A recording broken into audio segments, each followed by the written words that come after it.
Tonight, we've got horror and Minecraft. Plus, we talk about game difficulty on comment section. That and more is coming up because All Systems Go starts right now.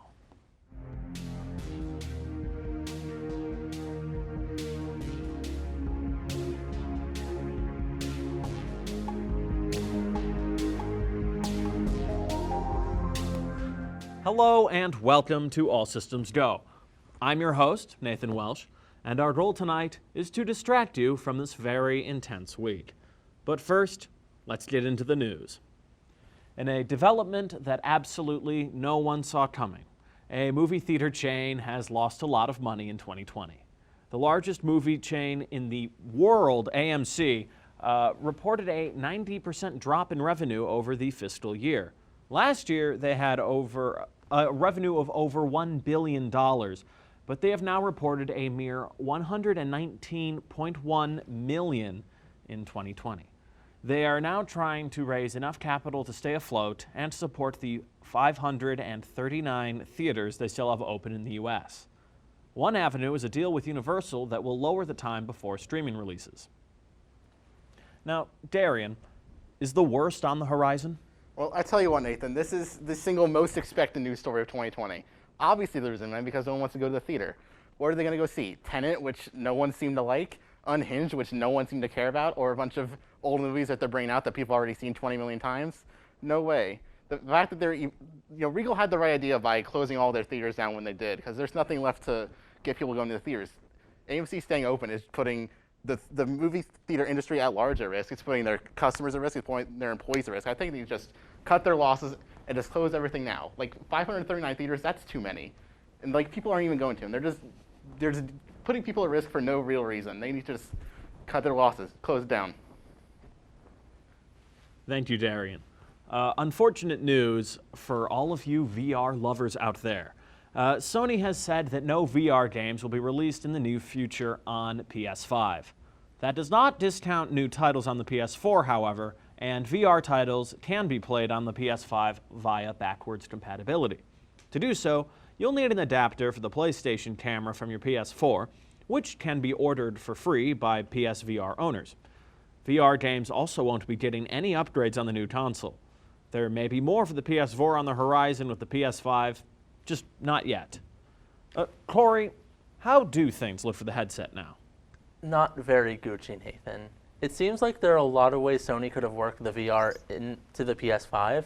Instead, it just feels like an afterthought, which it more than likely was. None of the new hardware is compatible with it besides just being able to run it. They did zero to make the new camera track the headset, and you have to connect your old controllers to just play the VR. All in all, it seems like they just forgot about it. Thank you, Corey. Now, we are about to get a familiar hero with a different face this time around. DC is introducing a new Flash in its event, DC Future State. But this time, they're taking a more progressive approach to the hero. Kid Quick, also known as Jess Chambers, is their first ever non-binary hero.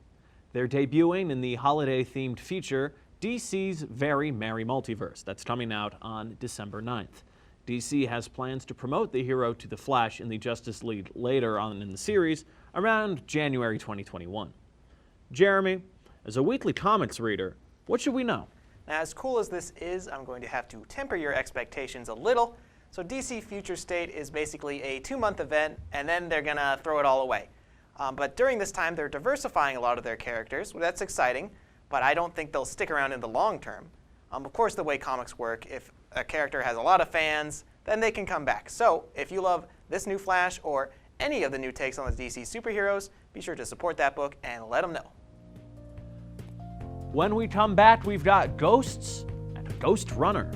Wait, is this Halloween again?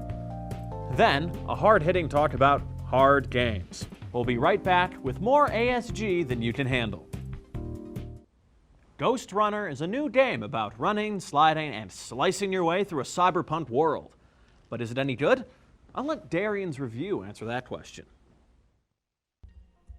Ghostrunner is a great game that I am terrible at. It's not for lack of trying, and it's certainly not unplayable. It just takes me a while to complete some encounters because I'm not exactly the smartest gamer at the Comic-Con. And it's not like I don't like hard games. Arguably my favorite game of all time is Celeste, a brutally difficult 2D platformer. Much like Celeste, Ghostrunner is a game where the challenge is not in finding the solution, because the layouts for combat encounters are relatively simple and open enough where it's not so much a matter of finding the solution rather than it is making one. The challenge instead comes from the execution. You can carve a perfect path through the encounter and have the coolest wall runs around, but if you make one false move, you're toast, buddy. Ghostrunner is unforgiving in its difficulty, but forgiving enough in its recovery. Checkpoints are relatively frequent, usually occurring right at the start and end of every encounter, and when you die, it only takes one button press before you're back in action to keep throwing yourself at the problem again. This rapid pacing makes the frequent deaths of Ghostrunner, and trust me, they are frequent, feel less frustrating than something like Control, for example, which has you wait through a loading screen before starting you at the last save point, where you still might have to walk for a couple minutes to get back to the fight. In terms of the overall gameplay, Ghostrunner plays out like Mirror's Edge made a beautiful baby with the cyberpunk aesthetic, and then gave the baby up for adoption to the Dishonored series. The movement is fluid and it's fast enough, but once you've played Titanfall 2, every movement system feels sluggish by comparison. There are a couple little annoyances to the gameplay though. If you hit the restart button while in the middle of a line of dialogue, the game will restart that dialogue from the beginning, which means that if you're in a particularly rough spot, you're going to be hearing the same piece of dialogue a lot, which can get frustrating. And also, it sometimes feels like your movement abilities don't quite connect like they should, which I am completely willing to say might just be me being bad at the game. From what I played of the story, it seems kind of boilerplate, but the story isn't the point. The story is just a background motivator to push you forward through the gameplay. It doesn't have to matter. Maybe it becomes more interesting in the latter half, but I didn't get there. I certainly tried, believe me. About a third of the way through the game, there's a quote-unquote boss fight that I unfortunately didn't record. But I spent about 20 frustrating minutes on one phase of the 3-phase fight, and after I finally reached a triumphant finish, the game crashed. I was so distraught that I didn't go back to it before making this review. Maybe the game gets even better in the second half, and maybe I'll get there someday, I don't know. But what I do know is that Ghostrunner is good, very good. If you're interested in the aesthetic or the gameplay, check it out. You won't be disappointed. 8 out of 10. Corey played a game where all you do is wander around your house slowly going insane. Sounds like a pretty good simulation of 2020 to me. Let's see what he thought of Visage. Visage. This game is very much inspired by PT, that teaser for the Silent Hills game that got canned. Just saying that was enough to catch my attention. It had some pretty big shoes to fill with something like that on the quote-unquote back of the box. And I gotta tell you, it did the job. Graphically, it's absolutely gorgeous. It probably helps that the whole thing is set in a single house. Speaking of, the setting and story. The house is pretty big. It's not so big that it loses believability, but this player character is probably a good upper middle class. Or maybe not. The whole thing with this house is that it's full of the spirits of people who died there while living there, which means that it probably came at a good premium. The game splits in 4 chapters, 3 of which focus on one of the spirits from the house and what happened to them, and 1 you just find pieces of a mask. These main spirits, Lucy, Dolores, and Rakan, all lived in the house at one point or another, but they stopped living there, but they didn't leave, which is sort of the problem. All of them have some tragic story to tell us, and they do so in the creepiest way possible. And the gameplay is super smooth. The inventory management system can be pretty clunky, but movement is fluid, and I really like how the lights work in this game. They also generously gave us a sanity gauge, with a little extra cloud that appears in extra stressful moments where sanity drops super fast.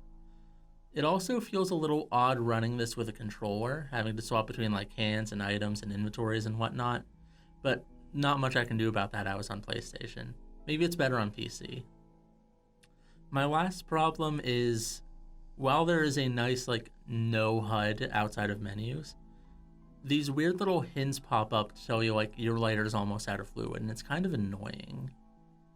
It's nice, but it's too much. On the bright side, it would be actually sinful to not rave about this soundtrack. The music and sound design in this game is spectacular, and I refuse to hear any arguments. All in all, the game is wonderful. I couldn't play it for more than like 20 minutes at a time before I had to KonMari it, fold it up 3 times, say thank you, and tuck it away for 10 minutes before I'm ready for more. And that's the mark of a truly good spooky experience. Final score, an easy iconic plus. After the break, our team discusses game difficulty on comment section. Here's something that's super easy. Stay tuned. All Systems Go will be right back. Welcome everyone to All Systems Go. We're talking about difficulty in video games, something we all know a lot about. And here to talk with me about this is the incomparable Corey McGinnis, I beat Kingdom Hearts 3 on Critical. the breathtaking Max Schilling straight from the agenda, I'm straight out of the agenda. the indescribable Danimal Dan Snyder. I am incapable of words! Okay, so first question, guys.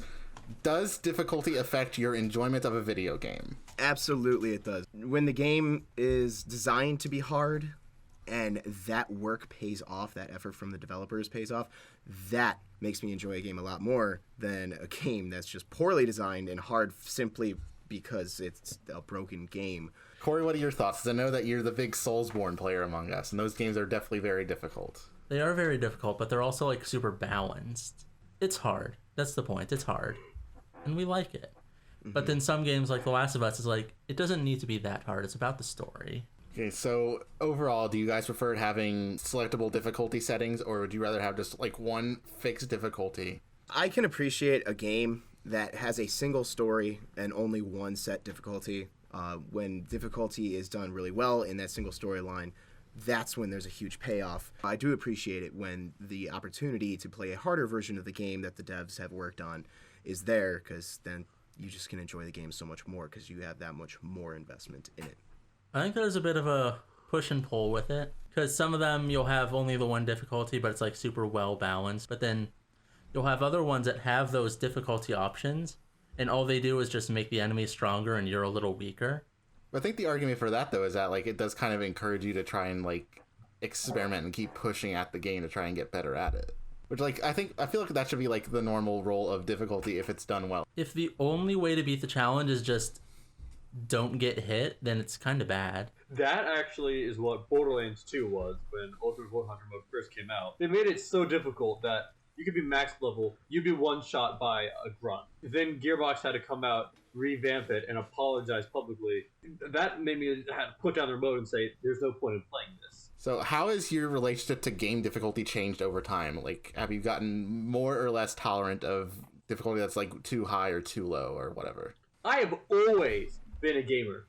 Ever since I was a kid, I never put on easy mode. That's not how I roll. Whenever I play a game nowadays, I will put it to one of the higher difficulties, always. I never play normal mode anymore. I like games like in Bioshock Infinite, there's easy mode, which is like, play this for the story.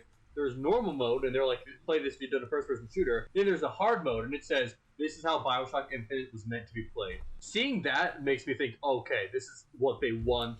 This is how they made it. I have come to appreciate gaming difficulty much more over time, because if you go back to some of the older consoles, you literally got the surface level treatment of, well, you're just going to be very weak and everyone that you're going to fight or come up against is going to be very strong and you're going to die immediately, even though it's the exact same gameplay. And especially go back to some of those really retro games, the games just became ultimately broken.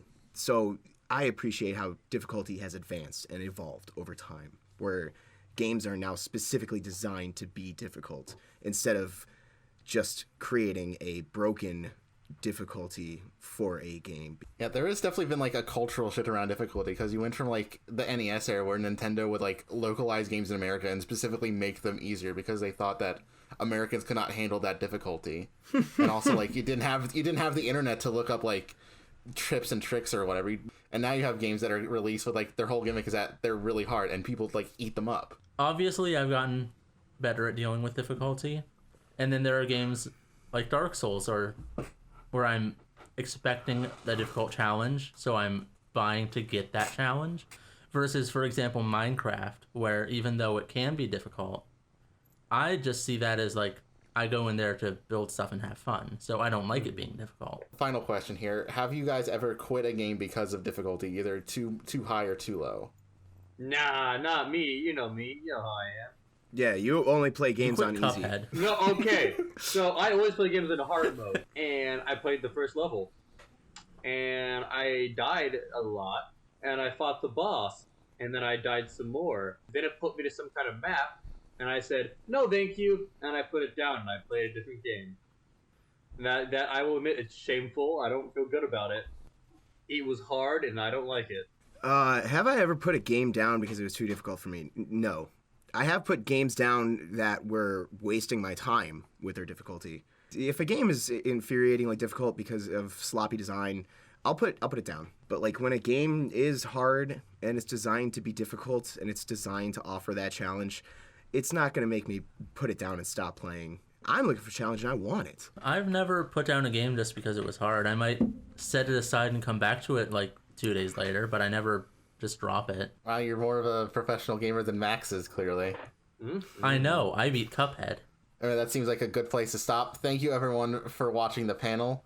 And stay tuned after the commercial break, where we will be playing Minecraft. We're going to build a house, and then we will judge the house. Bye, everyone, from me. Bye, everyone, from this kitty sleeping in my hand right now.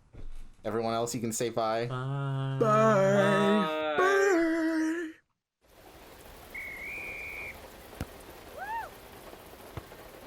Come on!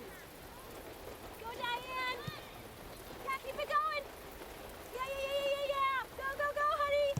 If you love them enough to drive an hour to cheer them on as they get beat 11-0 in the rain, then surely you'll check nhtsa.gov/the-right seat to make sure they're correctly buckled in the back seat. Throw that ball, Diane! Woo! You got this!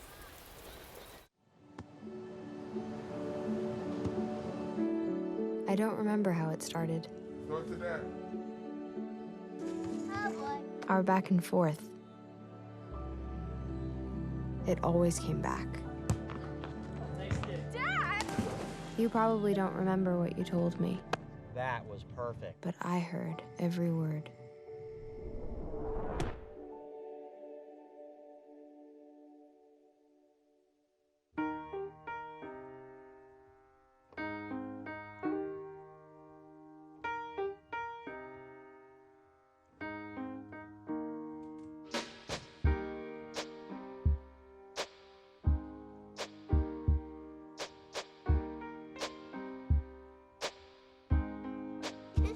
I love my sister. My heart doesn't see race.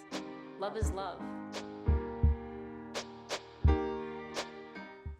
You might have heard of a little small budget indie game called Minecraft. It's a game where you can do anything, like build a house and evade taxes. Our cast turned that into a competition. The house building, that is. Let's see who came out on top. Hello, everyone. We're doing a Minecraft construction challenge, guys. I am the judge. I have pre-built some items I would like to see in your homes. I have chosen a sea pickle, gilded black stone, a dragon head, a heavy-weighted pressure plate, and Acacia. a log. Starting in 3, 2, 1, go. I haven't played Minecraft in probably 6 years, so a lot of this stuff is new to me. Hey, I'll be honest, it's new to me too. That's why I decided to be the judge. Now, you can use it as like an aesthetic thing. You know, the world is, like I said, the world's your oyster. What would you use a sea pickle for normally? I really don't know. Well, let's see. Oh, it's actually something you can place. Right here? Ooh. That looks dumb. I like it. I see what we got going on here, Darian. Like little outside build we have going on. Okay, let's see what you're going with. I'm glad you do, cause I don't. It's a good spot for one of these. Always classes up a home nice. Buenos dias. Oh, got it in one. First try, best one. There's a spider in my home. I must pick up my sword and slay him. Darian, that's not what you should be worrying about right now. Well, he's gonna ruin my build. There's a potion of awkwardness. I drink that day and nightly. Yeah, I don't think you need help with that one, bud. Been there, done that. We have some issues going on at someone's house. Are they still Oh, no. monster problems? I wouldn't say it's a monster problem, just So this is something that I need to sort out. Maybe this time. Oh, yeah, there he is. Let's give him a pickle. I'm ready to look at some of the Oh, other this places. actually looks really nice. What the heck? Knockety knock, I'm knock. concerned about my roommate here. Jeremy has roommates? Big proposition we have going on here. Oh, we are 8.5 minutes out. A few minutes later. Okay, so I say we just start with Darian's house. Yep. Creeper. Oh, we got the nosy neighbor here. I went for a nice little sort of lodge. I went for like a lodge kind of vibe. I like the various use of different logs. I like the bookshelves, flour, and the pickle, so you meet that requirement. A creeper just keeps walking in. Your house is very popular with monsters. I don't know if that's a good thing or a bad thing. It's a monster lodge. Power Rangers fan zone. Oh, yeah, the Power that was me Rangers- trying to get some bonus points. I see the bonus point attempt. I'll keep that in mind. I think we've explored this. So let's move on to Kayla's house, just right next door. I will say the dragon heads on the house, nice touch on top of them. Thank you.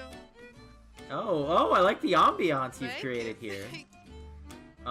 We have a nice little flower as it's very small, I'll say that. But it's cozy. Now let's check out the basement. The beware, you're in for a scare. Ah! And the pressure plate. Oh no, it's a zombie horse? I don't Are those its children or eggs or what? I don't think it's eggs. I believe those are the sea pickles. No, those are the sea pickles. Guys, Murder. it's snowing. Oh no, don't worry. We're going underground. Oh, look at that. Nice little cave pathway. It's like a long driveway almost. This house is for sick boys only, so if you're not a sick boy, I'm afraid I'm going to have to ask you to turn around. Are you presenting illness? People with COVID need a place to live too. My roommate seems to have burned down. I swear to you that it was not on fire this much last time. I like the creeper head. Almost as if it's like, hey man, whether you're monster or human, There's space for everyone. just for their use of a variety of items and a variety of things, I'm gonna give Jeremy the win. So congratulations. I'm gonna give the last place to you, Darian, just because it's too standard, you know. Oh. And I do like the attempt of bribery, but you know it wasn't enough bribery for me. I needed more. So your punishment involves the help of them. We're gonna blow up your house. Whoa! Yay! What is this? Destroy, build, destroy now? Are you Andrew WK? My frame rate! The frames! Haha, losers get a good PC. My frames were fine. The chimney can stay. The chimney was a nice touch. I'll give that. All right, that was fun. Congratulations to Jeremy and their winning house. Too bad their neighbor could not, or not neighbor, their roommate was not able to survive. What is that noise? Oh no, is Jeremy killing more animals? It's Doug. Doug His friend. the family There's a lot reunion's of here. Dougs. Oh, the little baby. There's a lot of Dougs. The little baby Doug. Feeding time, boys! No! No! No! No! No! Oh no! This took a terrible turn. And thus the going circle after of life zombies now. continues. Hope you all enjoyed. Merry Christmas! Ho ho ho! Jeremy, it's November. It's close enough. Is it? Well, that about wraps it up for us tonight. Be sure to turn in on Extra Life this Saturday. Lots of money. It's going to kids. We'll all be there. So make sure that you check us out. That's on Saturday. And thank you for watching.